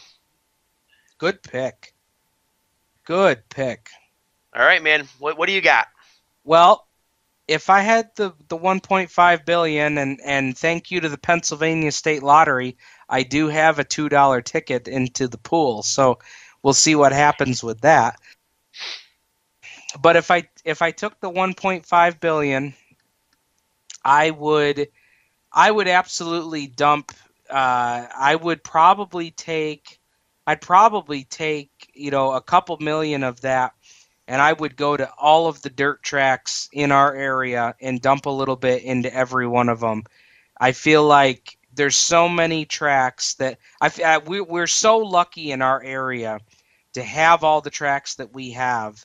And some of them just need a little, that little kickstart, to get them either back on their feet or make that big improvement that would take their track to the next level and make sure that the track had a formidable future. So I think that would be what I would do. I'm not sure that I'm interested in owning a team. No. I don't know. That for me that doesn't do it for me. But I think maybe trying to take the step and make sure that our children, our grandchildren, and further on down the road are as lucky as we are to have all these dirt tracks in our backyard. I would like to see that continue to happen. I can think of one really huge investment that you could make to a track that would just turn it around completely. But that's for another time. That's for another time. I'm with you. Guys, you talk about you wouldn't buy a team. Now that I think about it, I think I might buy a team. But I think if I was going to buy a team, it would have to be something like a midget for the Chili Bowl, or something that's got a big annual, or like the indoor races down in Atlantic City. Something that's not a major touring commitment, and something that you can still pump your money into, get the road people on board, and make a big win out of one race. We all see how big one race can be. I think that's probably something I would do. Here's a plan for you, Brad. Get your indoor team all set. Pair yourself up with Lafler chassis. grab onto Eric Rudolph and go have a ball. I definitely could see myself getting behind, those guys down there. Not that they need any help, but, what more can you say? Those checkered flags and trophies speak for themselves. Yep. Yeah. Now, before we step aside, I'll give my Chili Bowl break, and we'll get to the Black Rock, Woodhull, and Canandaigua news in the next segment. But my Chili Bowl pick, guys, there's so many guys that have got an opportunity to win. But for my pick, I want a guy that's going to entertain me this weekend. I want a guy that I can follow and say, you know what? Win, lose, or fist fight, I'm going to have a good time watching my guy. So I'm going with Slammin' Sammy this weekend. Oh, my God. Win, wreck it, or fist fight, I know at some point on Saturday night I'm going to be fist pumping for something. And you know what? And you know what? My driver just might be fist pumping himself. Then you know what? I'm going to go down and I'm going to pay somebody $100,000 to go knock him the heck out before Saturday night even gets there. I had to go there. I really did. You know what? That opening segment tonight got us fired up, and we've been doing this long enough. I know how to fire Clint up. Well, guys, we got a lot more to talk about. We're going to break. Tom Baker's coming up at 9 o'clock tonight. But before we do that, we've got some news and notes locally to talk about, and we'll get to that next right here on Turn 5 Live on PMN, the Performance Motorsports Network, the voice of motorsports. Max Dairy Bar is a proud supporter of Turn 5 Live and the Performance Motorsports Network. Opened in 1974, Max Dairy Bar has been a Penn Yan, Cayuga Lake, and Yates County staple, serving the best Hershey's hard ice cream. They also have soft serve ice cream, their weekly yogurt special, sorbet flavors, gluten-free options, frozen Greek yogurt, and non-dairy lemon ice. Don't forget about their tricky 18-hole putt-putt course that will test your skill to see if you have what it takes to be a champion. Max Dairy Bar and Mini Golf, located on State Route 14A, just south of the village of Penn Yan, right on the way to Black Rock Speedway on Friday nights. Visit them online at www.maxdairybar.com or Max Dairy Bar on Facebook and Twitter. Stop by Max Dairy Bar and tell them Turn 5 Live sent you. We're growing like crazy and need account reps who know their way around agencies, the internet, and social media. Got connections? Or do you know how to get to the decision makers? Are you fearless? We need you. Internet radio, or as we call it, wireless mobile radio, is rapidly becoming the place to be with almost limitless income potential. So contact us to get involved with the fastest growing professionally produced group of internet radio stations in the world. Your imagination is the only limit here. Call 717-749-0444. That's 717-749-0444. Or you can email us at scorpionradiogroup@gmail.com. You want to ask for Sue. Creekside Entertainment is the official DJ, photo booth, and uplighting company of Turn 5 Live and the Performance Motorsports Network. Stuart Ovens and his staff at Creekside Entertainment are professional and experienced with events of any type. Creekside Entertainment specializes in wedding packages that are affordable and fun, and they are ready to serve you with the most up-to-date music and karaoke selection. If you can sing it in the shower, you can come out and sing it with Creekside Entertainment. And don't forget about the Creekside Entertainment photo booth and uplighting service that will transform your wedding or party into an event the family will be talking about for years. Trust the entertainment company that racers trust. Call Stu at area code 315-481-9700 or visit them online at creeksideentertainmentdj.com. You can also find them on Facebook and Twitter. Creekside Entertainment, division sponsor of the Black Rock Bandits in 2015. Hi, race fans. This is Nick Cooper, and you're listening to Turn 5 Live on PMN. Nick Cooper bringing us back from commercial break here on Turn 5 Live on the Performance Motorsports Network. And Clint Miller, Brad Ovens on the program with us here tonight. And guys, Nick Cooper, there's a guy that made some news this past week. Nick Cooper going to be, and Brad, I'll go to you on this one. Nick Cooper going to be jumping in the Zero Junior for Ken Banker. What a pickup for Nick. Yeah, guys, I tell you what, that was such a heartbreak to read on Facebook. They had a fallout with one of their major sponsors for the upcoming year, and it looked like they were going to have to tuck away the 305. They were going to keep everything, but they were going to have to tuck it away for the 2016 season, as it just didn't look like they were going to be able to piece everything together for the 2016 season. And it seemed like it was. I mean, it was one of those heartbreaking moments that just you didn't want to see it. You don't ever want to see it happen, but. Then I think later that day, they came out with the announcement that his dad, Mike, I believe it was, came out with the announcement that Nick was going to step into the Zero car that Matt Guerri drove last year. Was going to step up into the Sportsman and run the Sportsman for full-time at Canandaigua. And Clint, if I'm not mistaken, I believe Nick's been in a Sportsman at Canandaigua before, I believe, hasn't he? I can't verify that, Brad. I've never heard his name in a Sportsman, but I want to say maybe it was just a practice session that I saw, because I know he was talking with the Mangiarellis about running a couple races, but maybe it was just a practice session that they went over to Paradise and played around with. But I know he's had shown some interest in Sportsman, which obviously his heart lies with the winged warriors of the the 305 sprints and sprint car racing in general. But I mean.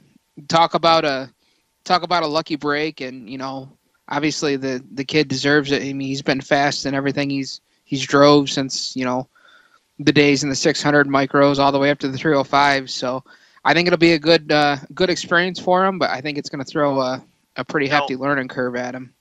Now he's still going to have Guerri as a teammate, right? No, it actually that announcement came out, and then a short time after, the Guerri boys came out with the announcement that they would be, Matt will be fielding the 12G for all of his races this season. Oh, okay. So, I missed that. I think. Although I thought that combination was a good combination, working together, I think that Matt and Ken both brought a lot to the table for one another. I do think it's nice to see that Matt's not out of a ride. Now Nick is able to jump into a ride. I really think that's it's a good deal for everybody. And I'll put you guys, we'll put everybody on the spot here, knowing that Nick's coming in and going to be running Canandaigua and some weed sport shows and things of that nature. I mean, we've seen what he can do in the 305 sprint, and I know that the chassis is different, obviously, in a modified chassis, but buy or sell. Do we see a victory in the rookie season of the Sportsman? Selling it. I mean, in my opinion, Nick turned into a pretty good 305 shoe. He got better and better every week. But I'm going to say that it's a really big. It's not really a downgrade, but it's such a difference in cars, and he's going to have to learn all over again. So I'm going to sell it this year. Yeah, Clint, I think, nothing against Nick or any of the Coopers as far as racing goes, but, I think it's one of those things where I feel like it's taking somebody who won one Xfinity race and throwing them right into a Sprint Cup race, a couple weeks later.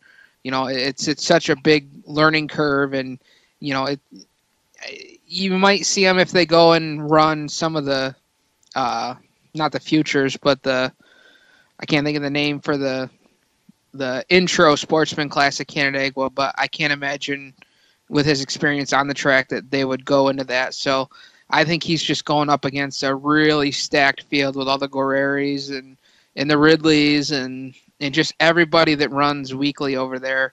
He's going to have a lot of tough competition to go with. I'm with you guys. I think not from even a rookie standpoint, but I just look at the competition there. Well, that's neither here nor there. I mean, yeah, I mean, you mentioned the Guerris, the Ridleys. There's this guy Dave Marchicelli over there. He's pretty tough to get around. And I'll throw another name in here who I think has taken such leaps and bounds for their race team the last couple of years. And Clint, I think you'll agree with me because of how many races you get to at Canandaigua. Kane Bristol. I mean, look at what that team has done the last couple of seasons. They've picked up victories over the last couple of years, and you know, when they've got everything hitting on all eight, that's another driver that you watch for over there. Yeah, he's knocked on the door a lot, and again, he's young. He's starting to come into his own. I think this is his third or fourth year in the Sportsman, and he's knocked on the door this year. So I wouldn't doubt it at all. So looking at some other news and notes, guys, we're going to move over to the Woodhull Raceway, New York's toughest bull ring in Woodhull, and we've got all sorts of website updates that have taken place this week. So if you haven't been over to the Woodhull website lately, get right over and take a look at that. WoodhullRaceway.com can steer you in the direction to see everything that's going on. They just announced this weekend that the Arnott Mall Car Show returns March 18th through the 20th.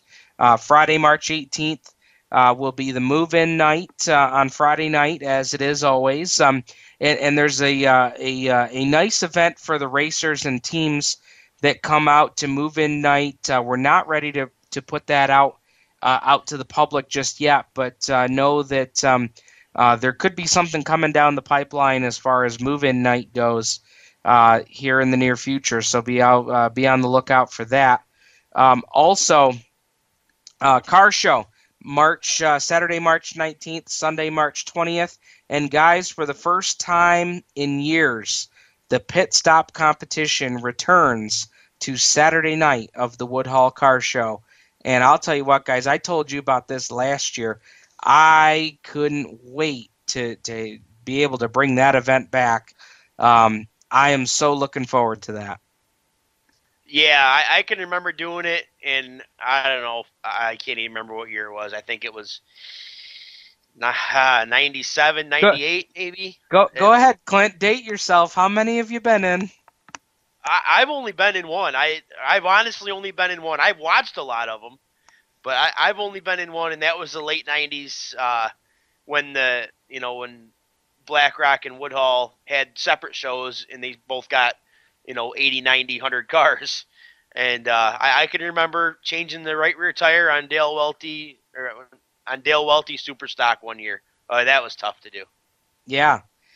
Brad, I know that you'll have some memories of this too. I mean, when I sat and talked to Ted and Brandy about doing this again, I went back to the memories of, and if you've ever been to the Arnott Mall, you'll know what I'm talking about. When you go up the escalator to the second floor, like you're going up to the food court or up to the movie theater, there's the clear glass all along where you can look down into center court. And I still remember to this day being a younger kid going to the mall show, and that was my spot.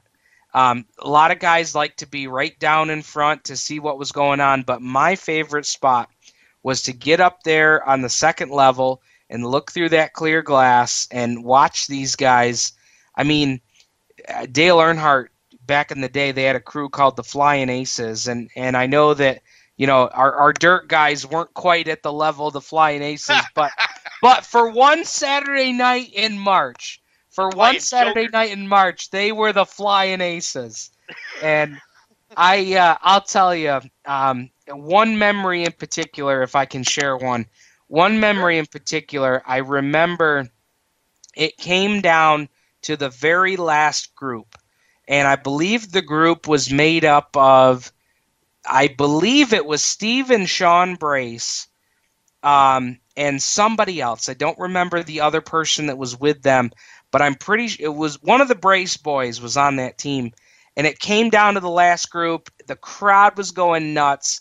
Those guys ended up winning it as the last group to go to win the event. And it's those little memories that you take with you along the way. I'll always remember that, and that's what I can't wait to get to this year's mall show. So to give you some more information about that, there'll be teams of 3. You're going to have a jackman, a guy working the wrench, and you'll have or the wrench. Yeah, listen to me, Clint. The wrench. You're going to have a guy working the gun. You're going to have a guy on the jack, and you'll have a tire carrier. We're going to have a car set up right there in center court, and you'll be changing a right rear tire. One tire on, one tire off, one tire on. Fastest to do that and not have any lug nuts loose will be the champion. I believe they're going to do a nice trophy for the first place team, and then we'll have some plaques for second, third, and we'll also do a special award for the best dressed team. So if you want to get a head start on your team shirts for the pit stop competition, we are going to have a best dressed team. So really, guys, just looking forward to having some fun with that event, and I can't wait to see it happen again. Brad, let's go over to you. We got to step aside here before we bring Tom Baker on, but Brad, why don't you go ahead and bring us some news? You're just looking at my Twitter feed here, and Ransomville Speedway tweeted out about 3 hours ago they're going to have 191 entries for the Hangover 150. They're looking to see if they can hit 200. They said it's the biggest one they're going to have in 7 years. 191 entries. That's awesome. If anybody's seen the Smash and Crash tapes, Ransomville is the one that used to have the cars burning on the track, and they used to have almost 200 cars on the racetrack. So I mean, that's just insane. Well, I'll tell you what, Brad. I know that they've certainly had to have benefited from Mother Nature not being that kind. You got to think that Mother Nature delaying the event a little bit has helped boost the numbers. I think that's great. Oh, absolutely. So good for those guys. Ransomville Speedway this Saturday, the 16th, for the Hangover 150, and we're going to step aside here. We'll talk Chili Bowl, and we'll get Tom Baker's thoughts on the Winter Heat Showdown and some other events around the area coming up. We'll talk with Tom next here on Turn 5 Live on the Performance Motorsports Network, the voice of motorsports.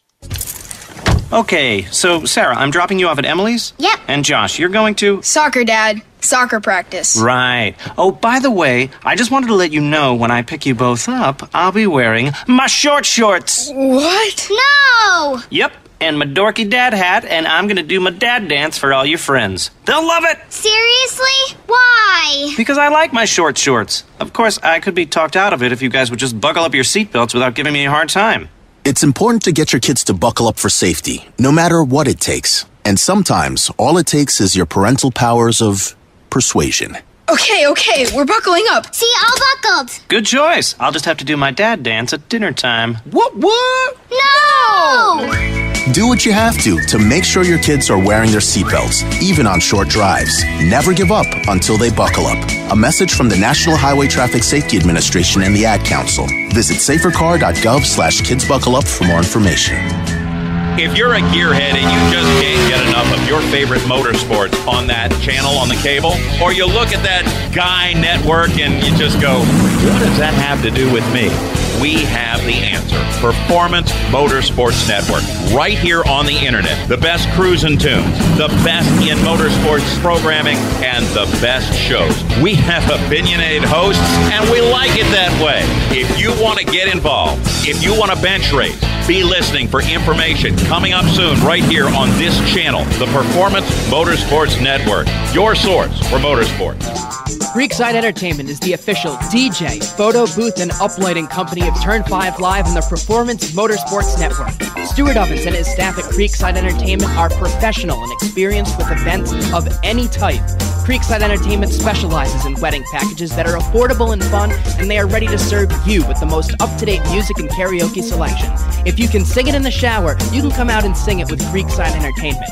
And don't forget about the Creekside Entertainment photo booth and uplighting service that will transform transform your wedding or party into an event the family will be talking about for years. Trust, the entertainment company that racers trust. Call Stu at area code 315-481-9700 or visit them online at creeksideentertainmentdj.com. You can also find them on Facebook and Twitter. Creekside Entertainment, division sponsor of the Black Rock Bandits in 2015. Hi, race fans. This is Gary Tompkins, and you're listening to Turn 5 Live on PMN. Gary Tompkins bringing us back from commercial break here on Turn 5 Live. And guys, I'll tell you what, we didn't even have to wait for Wednesday night's Powerball drawing. We've already hit the lotto. Tom Baker's in the house. Well, if I'd had any idea I could actually charge that much for these appearances. Yes, that would be nice. That would be nice. How's everything going at Race Chaser headquarters this evening? Hey man, we're having a great time. It's Chili Bowl time. We're running heat races and about to get started with mains, D mains, C main, all that good stuff. 5 cars have already felt what it's like to roll over onto the lid, and we've only had 11 races so far this week. So, I'd say the 30th annual Chili Bowl's off to a pretty bad start there. Bad as in badass, that is.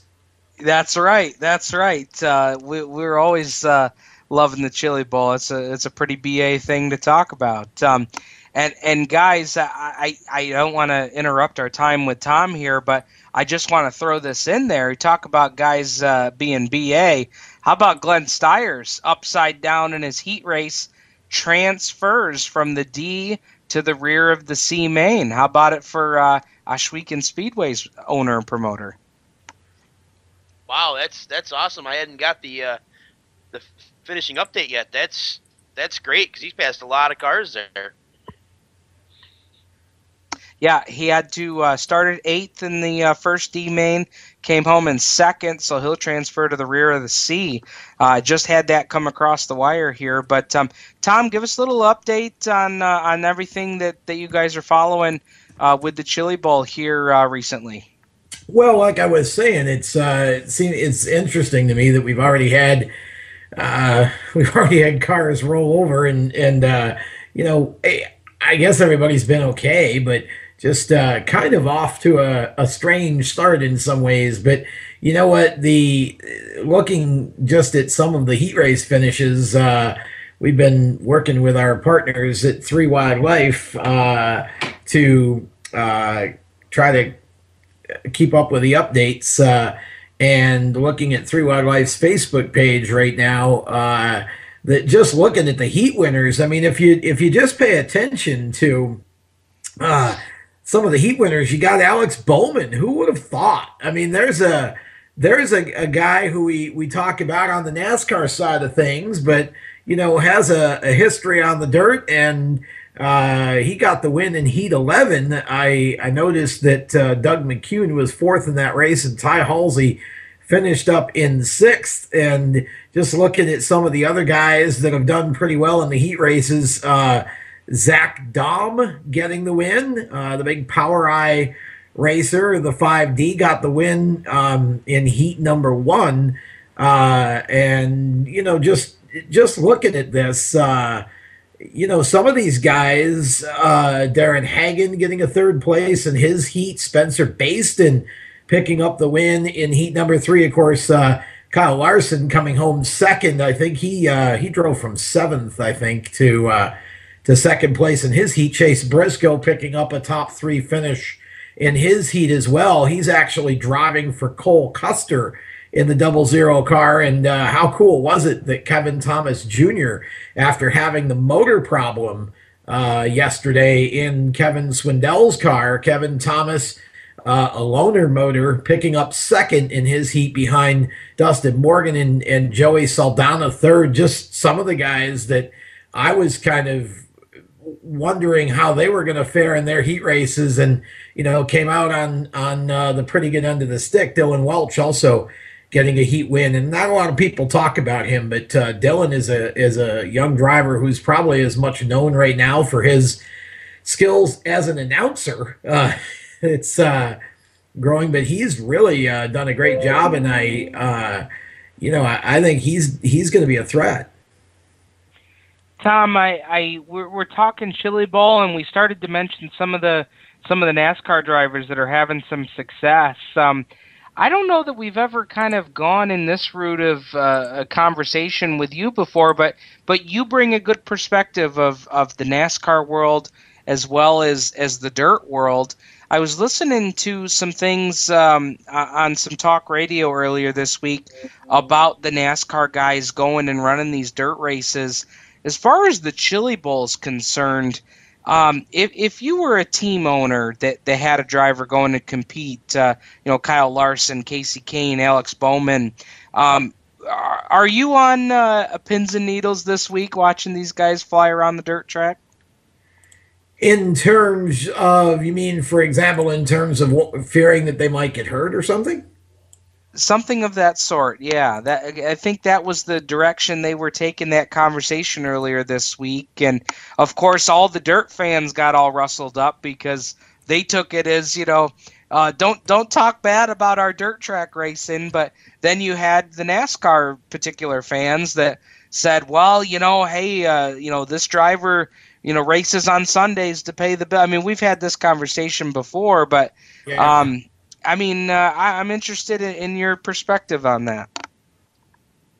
Well, again, I think every team owner has a bit of a different perspective on it, to be honest. There are some team owners who have told their drivers they don't want them doing a lot of extracurricular stuff. And then there are others who, don't seem to mind too much. I mean, Chip Ganassi comes to mind as one of those who's been pretty liberal about that sort of thing. And, I think that's why, for example, you still see Kyle Larson doing a fair amount of dirt track racing whenever the schedule allows him to do that. And so, I think it's really a situation where when you get to the level of Sprint Cup, what you have to think about is that, there are corporate sponsors, or as, I call them in my business, corporate partners, who are spending, 10, 15, 20, 30 million dollars to put, to invest in your team. And you have personal services contracts with those sponsors if you're the driver. So it's kind of a situation where, you really have to think about that. I mean, that's why I think that's the biggest reason why you're seeing Tony Stewart retire after the end of this year. I think he really, Tony really wants to get back on the dirt. And I just think he felt like he needed to get out of those NASCAR obligations in order to do that. But I will give you a little bit of an add-on thought to this, or I guess a thought that we need to keep an eye on going forward. This charter, this franchise thing, guys, that the NASCAR teams are trying to create with all of the guaranteed starting spots and such. You have to wonder how much that particular situation will affect this sort of thing that we're talking about now. It could be an unintended consequence that you may see even less of these NASCAR drivers being able to cross over and do other things once this goes into effect. You just don't know, but I think it kind of varies by car owner right now. Well, Tom, I think that's interesting perspective, and I don't think that's something that I certainly know for myself. I don't think I'd considered that with the new charter system that they're working on. That could, that would be interesting, because for a driver in particular, in Tony's case, I mean, Tony is a champion of the sport. He's kind of that been there, done that guy that can step away at this point and be pretty comfortable about it. Right. Yeah. Well, and the fact that he would have to step away in order to get back to the dirt or get back to the short track stuff anyway. I think he's going to do a mix of payment and dirt, but in order to get back to the grassroots of it, do what he wants to do, he had to give up all of that NASCAR commitment. Really says something. No doubt. we got to step aside here. We've got Tom Baker on with us from Race Chaser Online and Three Wide Life. And Tom, we're going to talk about a young driver that you know pretty well, who's out competing at the Chili Bowl and really overcoming tall odds to do so. We're going to talk a little bit about Eric Saunders in our next segment here on Turn 5 Live on the Performance Motorsports Network, the voice of motorsports. You own a performance car and you know how to drive, but you want to learn real performance driving. Well, Bunky, get that car off the street and onto the track. Summit Point Motorsports Park, the Mid-Atlantic's premier road racing facility, located just over an hour from D.C. in nearby Summit Point, West Virginia, is the place to go. And you'll find that Friday at the Track is going to give you what you need. For less than a monthly car payment, you can attend this regularly scheduled one-day instructional event in your street car on one of Summit Point's 3 world-class road racing circuits. You'll receive classroom instruction, skid pad instruction in their cars, including front and rear skid control, and 4 20-minute in-your-car instructional sessions from a professional instructor. Have fun, go fast, and really learn how to drive. Call 304-725-8444 for class schedules and details. That's 304-725-8444. Friday at the Track at Summit Point Motorsports Park. Every 30 minutes, another innocent person is killed due to a drunk driver. My best friend. My brother. My poor grandchild. My sister. My father. My husband. My mom. My mommy. Well, I've been afraid of changing, 'cause I've built my life around you. Stop these tragedies before they happen. Don't drink and drive. The Performance Motorsports Network is a compilation of shows about motorsports. From technical to controversial to just fun, everything you like about racing and gearhead stuff is right here on one internet channel. The Performance Motorsports Network. Tell your friends about it. Hi, I'm Reed Sorensen. Racing has been a part of me and my family for as long as I can remember. I had to make tough choices early on to get to the top. It took hard work and dedication. But it's those tough choices that help me prepare for challenges I would face as a cup driver. Make the right choices today and be ready for the challenges tomorrow.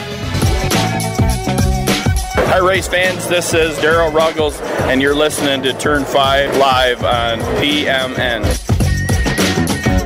Madman bringing us back from commercial break here on Turn 5 Live as we get ready to wrap things up here for this week's episode. We got Tom Baker online with us, and Tom, you guys featured a young driver who's really making waves out at the Chili Bowl this weekend. A very talented young man who's overcoming a lot of odds. Tell us a little bit about Eric Saunders. Well, yeah, Eric is he's an inspirational guy to say the least. I mean, this is a driver who's he's from Indiana, and when he was, I think, 18, of course, he grew up racing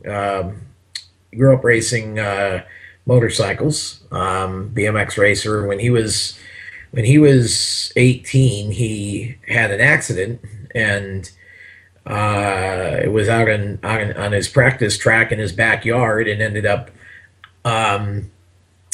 up taking away his ability to walk. And so, Tony Stewart had been very instrumental. Eric Saunders, for those of you who may be listening to the show and thinking, Saunders, where do I know that name?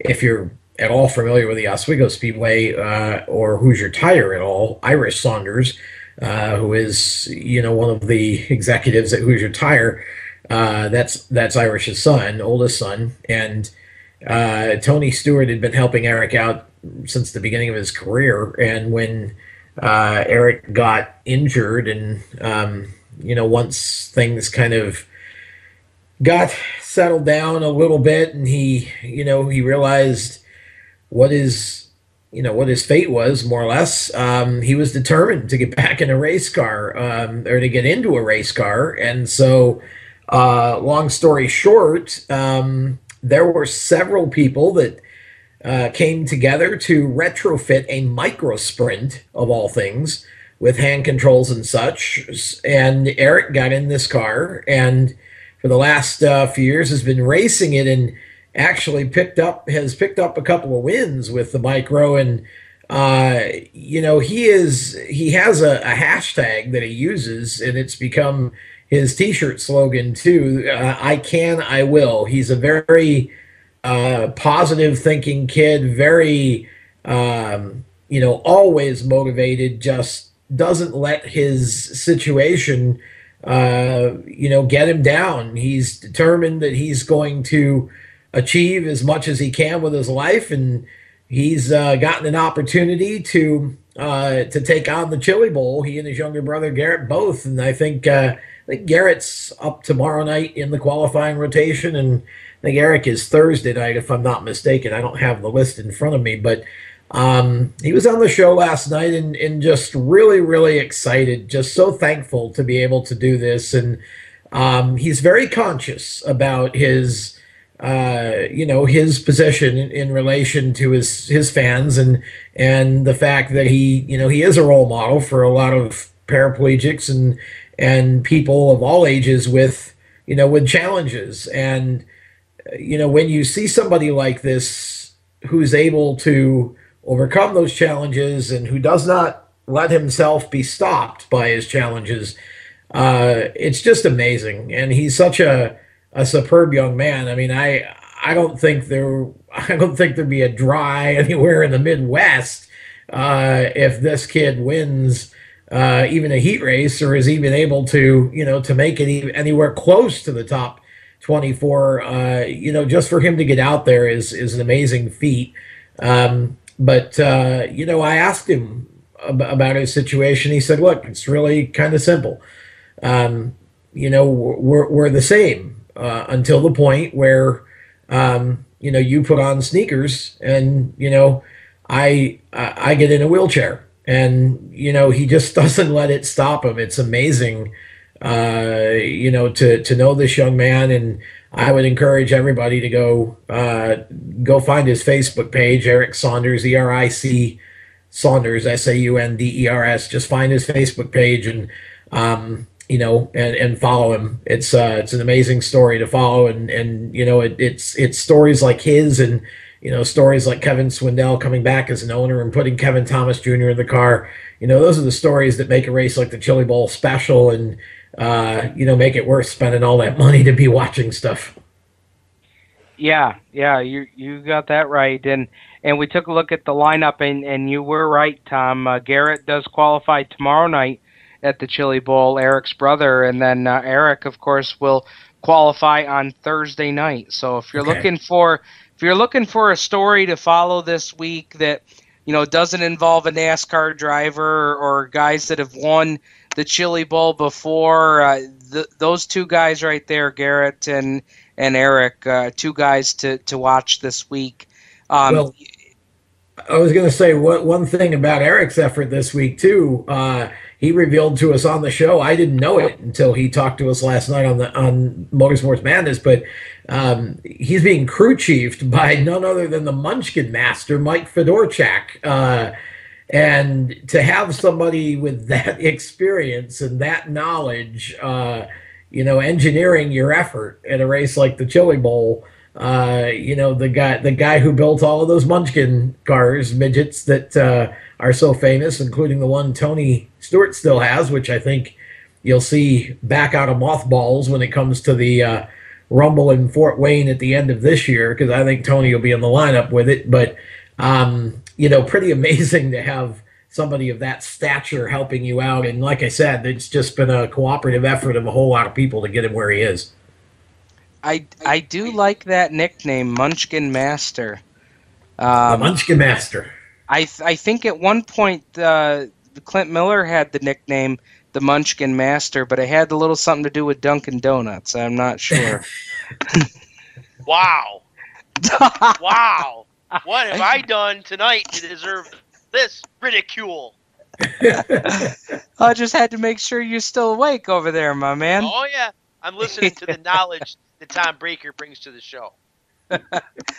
Tom, we're also talking to you and Jacob both tonight about winter heat, and I said to Jacob earlier tonight, if Shane Stewart didn't send a message this weekend, I don't know if they did anything out in Yuma, Arizona. What was your take on all of that?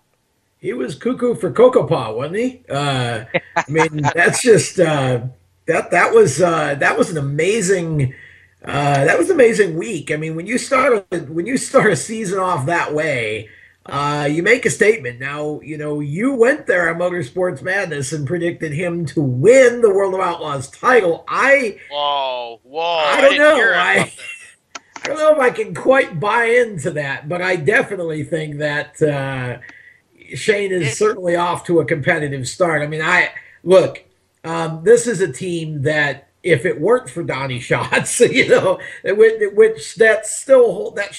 whole Schatz thing still just boggles my mind in this day and age, with the competition the way it is and the technology the way it is, and all that. I mean, to have one guy be able to be that dominant is just amazing.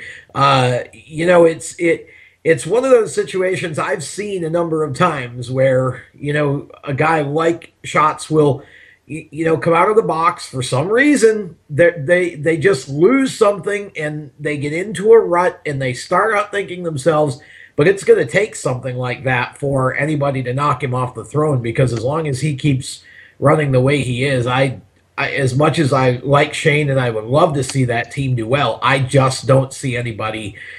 I think it's, until Donnie Schatz retires or forgets how to drive a sprint car, the World of Outlaws title is going to be pretty much a lock for Schatzy, I think. That's my opinion. I think Steven's been too close to the RX area of the hospital, because he's gotten into something that is near impossible. Like you said, Tom. I don't think that they're ready yet. And like you said, as long as Donnie Schatz is out there, I think that the hill is such a steep hill to climb that will it be better than last year? Absolutely. Will it be closer than 300 points or 200 points? I don't even know what it was, the final point total. Maybe. But until Donnie decides that, I've done enough in a sprint car, I'm going to go run a late model, I just don't see anybody taking him off his perch. I think that could happen at the end of this season, too. I have heard some things that would tell me that possibly this might be Donnie's last year. We'll see. I don't think you're going to see Donnie make a big announcement at the beginning of a season that this is my last year. I don't think he wants a farewell tour. I don't think he wants that kind of. I think he's going to be one of those guys that at the end of the year is just going to say, okay, I'm done. I'm going to race a late model or whatever. He enjoys that late model. He loves it. Yes, he does. And, and he's got some nieces that are running go-karts now too. And so, he's kind of interested in that as well. They're still fairly young, but I just, I think it could be sooner rather than later. But until he makes that decision, or something really weird happens, it's kind of like Otto Sitterly and Oswego. You're just not going to beat the man very often. I mean, the competition of Oswego is a little tougher, but Sitterly's still winning more than he's losing, especially in classics. So it's kind of one of those things where, you look at Schatz and you say, I just don't see anything, changing anytime soon. I'm not sure that his nieces want him to retire yet, because I think one of them was leading a go-kart race and he didn't fill her gas tank up, so she didn't finish the race. And she was a little upset. Yeah, she was a little upset about that, and then Donnie felt real bad about it. So I don't think he's quite ready for crew chief duty yet. They ran in Batesville, the National Indoor Kart, Raleigh Auto Parts National Indoor Kart Championship, where I was. They ran in Batesville, and I had the chance to interview Donnie and the two young ladies. They're very shy young girls, but it was great to talk to Donnie, and a lot of fun to kind of watch that whole thing happen. Tim Crawley, one of the big sprint car drivers with USC, has his son Landon runs karts too. It's kind of neat to see those guys when they're not being the driver, they're just being dad, or in this Uncle Donnie in this case. And so it's kind of fun to see him in that environment. And who knows? We'll see where it goes. But I don't know, Steve. I just can't go there with you on that one. But I'd love to see it at least be a fight. Yeah.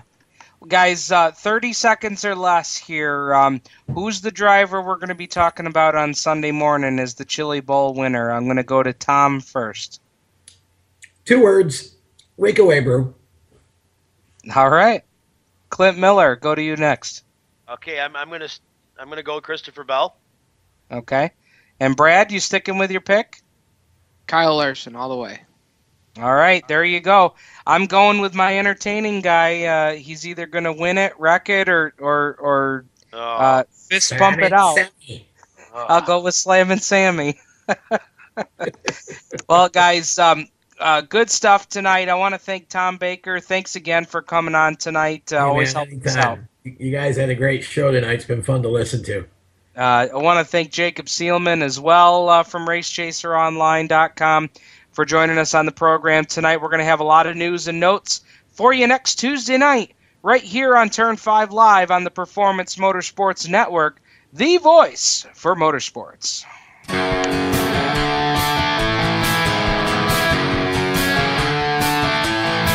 Turn 5 Live is a copyrighted production of the Performance Motorsports Network. PerformanceMotorsportsNetwork.com is a member of the Scorpion Radio Group Incorporated and may not be rebroadcast, replicated, or saved in any media without the explicit written permission of PMN. The opinions expressed on this program are those of the host, co-host, and guest, and do not necessarily reflect those of the management and ownership of either the Performance Motorsports Network or Scorpion Radio Group Incorporated, the advertisers, or marketing partners. Thank you for listening to Turn 5 Live. You can listen to Turn 5 Live every Tuesday night right here on the Performance Motorsports Network. Stay tuned for more great PMN programming. Searching for a world so